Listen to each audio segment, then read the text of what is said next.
इस कार्यक्रम के पुण्यार्चक हैं श्रीमती माया जैन, पुत्र श्रीमान नितिन कुमार जैन, पुत्र वधू श्रीमती मोनिका जैन, कुमारी मिष्टी जैन, कुमारी धरा जैन, नाना नानी श्रीमती सुलोचना भगवान दास जैन, टीकमगढ़ दादा दादी श्रीमान दया चंद्र, हीराबाई, सुपुत्र श्रीमान संजय रजनी जैन, बेटा श्रेयस, बेटी अदिति जैन, समस्त जैन परिवार सागर मध्य प्रदेश, श्रीमती नंदा चंद्र कुमार जैन सोनी, श्रीमती मयूरी गौरव जैन सोनी, सौरभ जैन सोनी, ओजस्व जैन, प्रतिष्ठान विशुद्ध drug and surgical, Ashok Nagar विशुद्ध drug and surgical Guna, Vantara fashion आशीर्वाद हॉस्पिटल रोड गुना मध्य प्रदेश, एडवोकेट श्री वीरेंद्र कुमार जी कठरिया एवं श्रीमती कुसुम, राजकुमारी, पुष्पा, मंजू, सीमा, उषा, भूना, वंदना एवं समस्त कठरिया परिवार कुरवाई मध्य प्रदेश।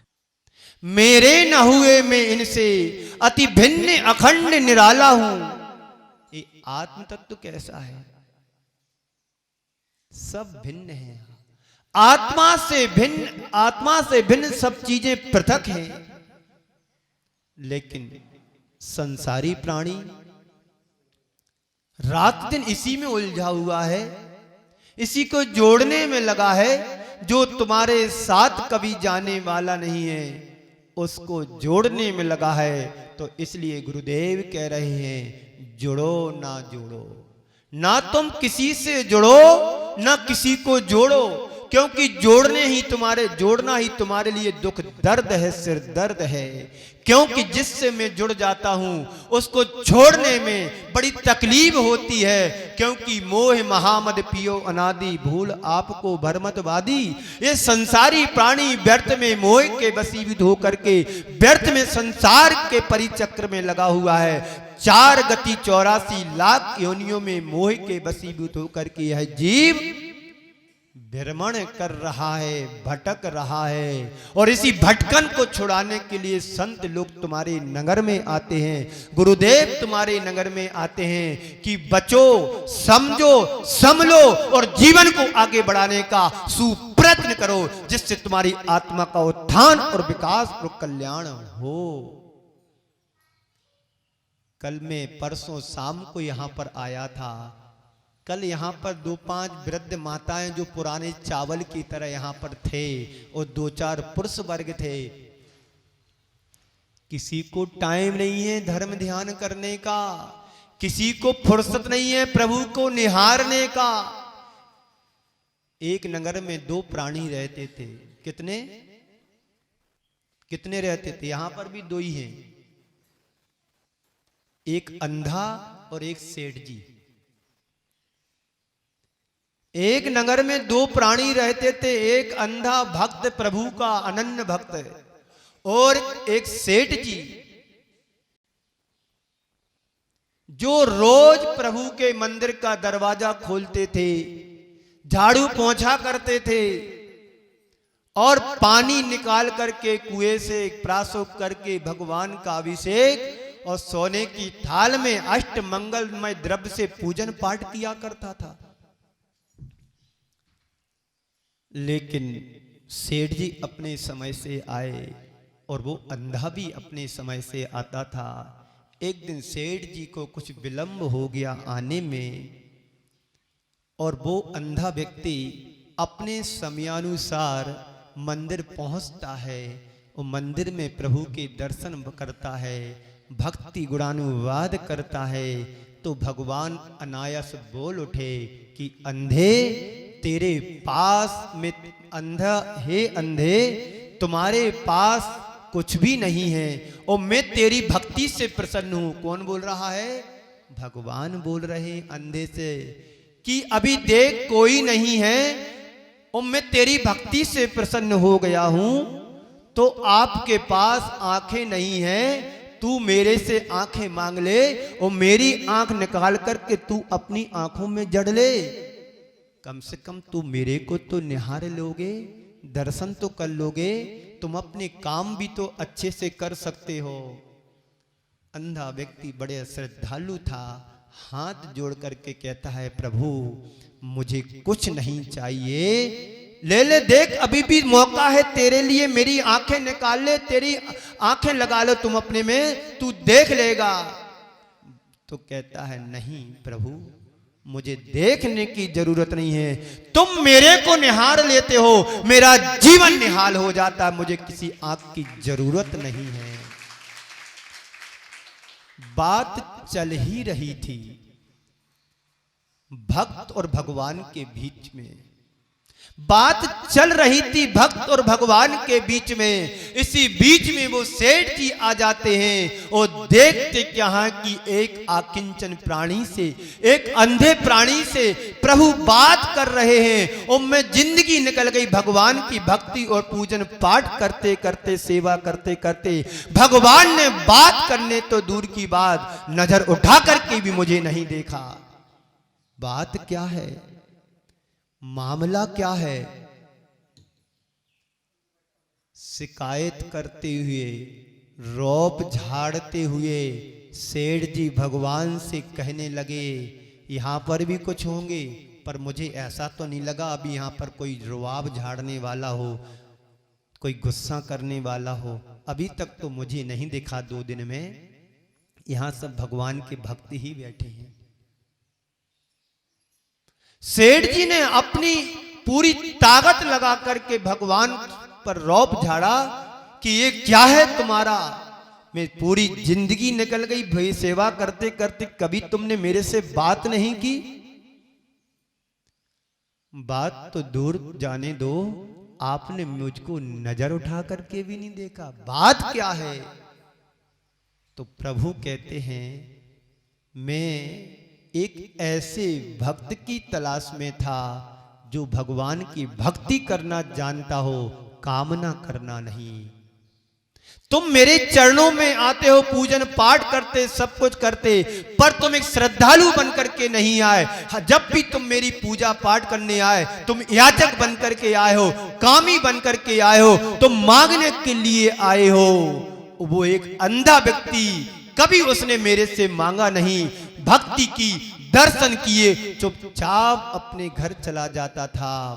तो मैं इसी तलाश में था, कभी ना कभी कोई मेरा एक ऐसा भक्त मिलेगा। वो मेरे लिए आज भक्त मिला।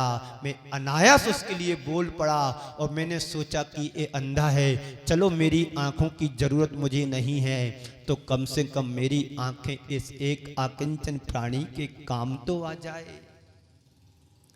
शायद भगवान की भक्ति करने वाला एक भक्त हो सकता है, लेकिन भगवान के चरणों में जाए तो कभी याचक, कामी और कामना बनकर के ना जाए, कभी भिखारी बनकर के ना जाए। प्रभु के चरणों में जाओ तो एक सच्चा भक्त और श्रद्धालु बनकर के जाओ, तुम्हें भरपूर मिलेगा। और जहां तुमने अपनी याचना की, मेरा एक काम बन जाए, मेरा वो काम बन जाए, मेरी बच्चों की पढ़ाई हो जाए, मेरी बच्चों की शादी हो जाए, मेरी बहू अच्छी आ जाए, मेरा मकान बन जाए, मेरी दुकान खुल जाए, जो मिलने वाला होगा वो भी तुम्हारे हाथ से छिटक जाएगा।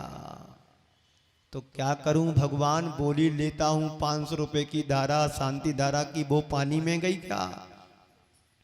पानी में नहीं जाएगी। तुम्हारा द्रव्य तुम्हारा सार्थक बनाएगा, तुम्हारे जीवन को कृतार्थ करेगा। कब? जब तुम्हारी आस्था प्रभु चरणों से जुड़ेगी, तब बिन मांगे मोती मिले, मांगे मिले ना भीख। इस युक्ति को चरितार्थ करो, जीवन में धारण करो। जब भी प्रभु चरणों में आओ, जब भी गुरु भक्ति के लिए आओ, तो कभी याचक और कामी बनकर के मत आना, एक सच्चा श्रद्धालु भक्त बन के जरूर आना।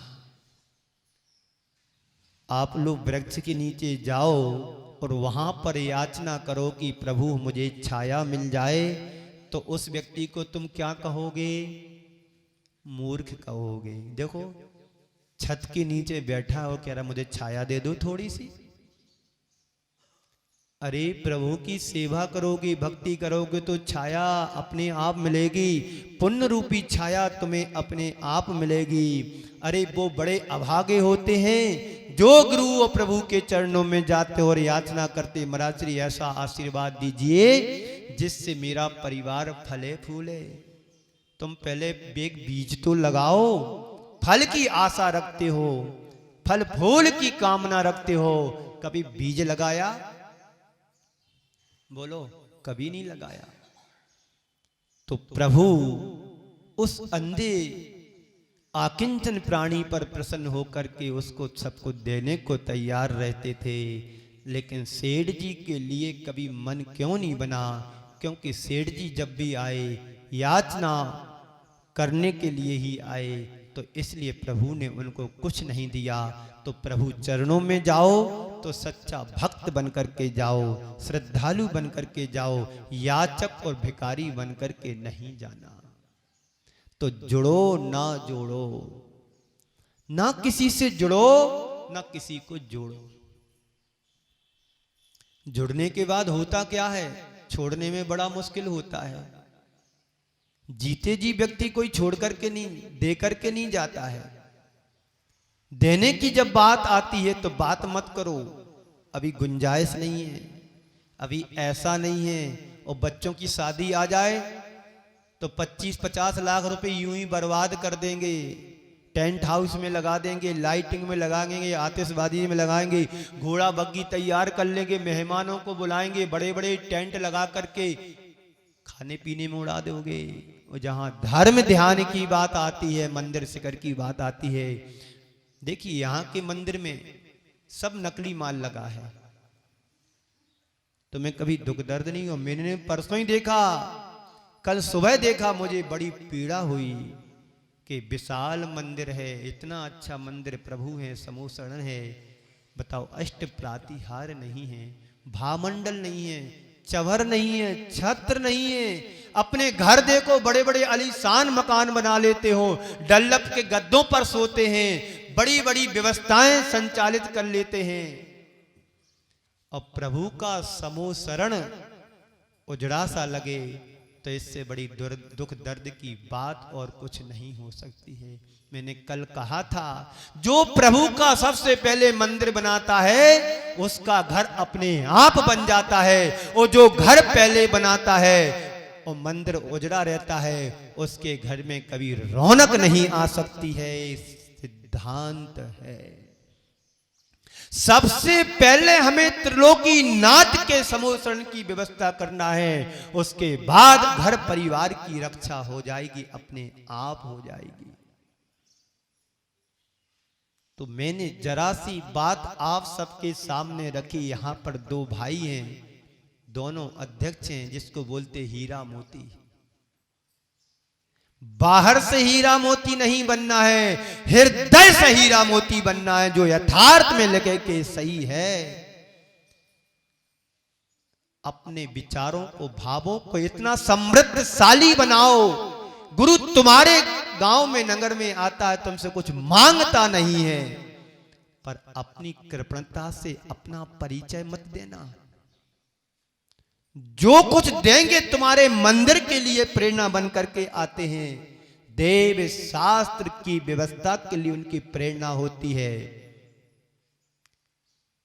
अभी कुरवाई में चातुर्मास करके आया हूं,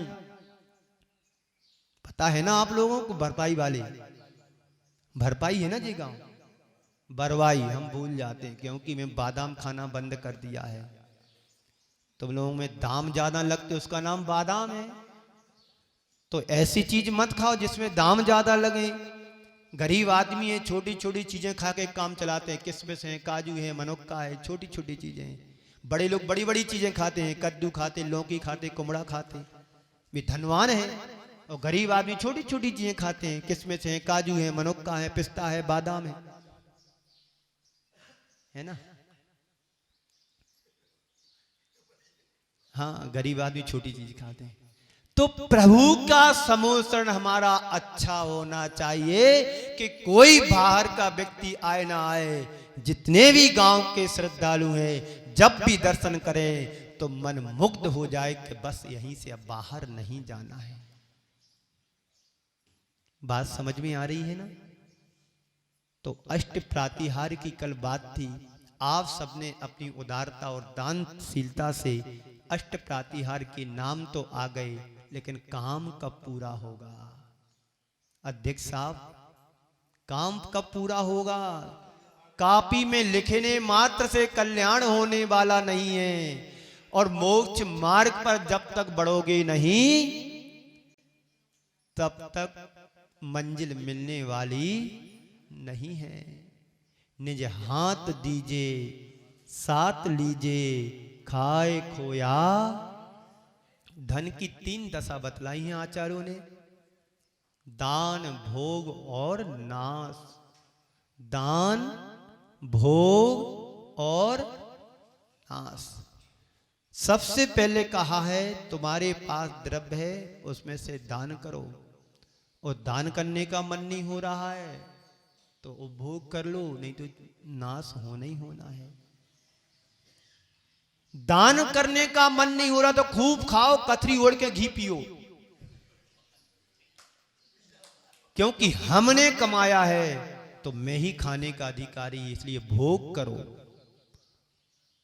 कंजूस आदमी क्या करता है, ना दान करता ना खाता है।